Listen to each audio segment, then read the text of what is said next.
Why is it more difficult to sell gold and silver than it is to buy? Stick around and let's talk about it. Buying gold and silver is so easy. All you gotta do, go on a website, click a few buttons, send a few emails, and it shows up at your door. But when it comes to selling, it's so much more difficult. Why is that? One reason is emotional attachment. Some pieces you care for more than others, but some took you a really long time before you could afford it, and then trying to decide whether or not to sell it for the price that you want to get for it becomes a difficult choice. Mainly because, in a way, it's a piece of your own personal history that you're deciding to sell. So choose wisely with the pieces that you decide to get, because some you care more about than others, and some are easier to let go than others.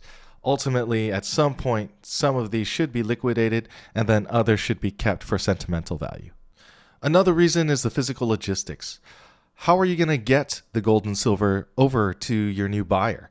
Are you going to walk into a store and then sell it to a coin dealer? Or are you going to ship it through USPS or UPS or whatever method you choose?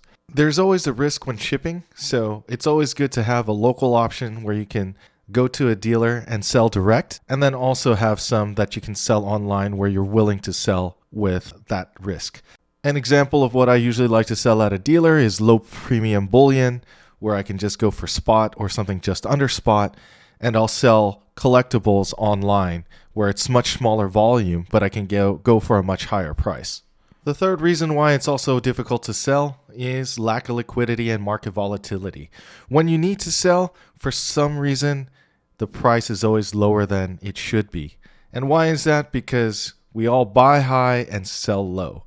And if you're liking what you're listening to, go ahead and hit that thumbs up button and subscribe.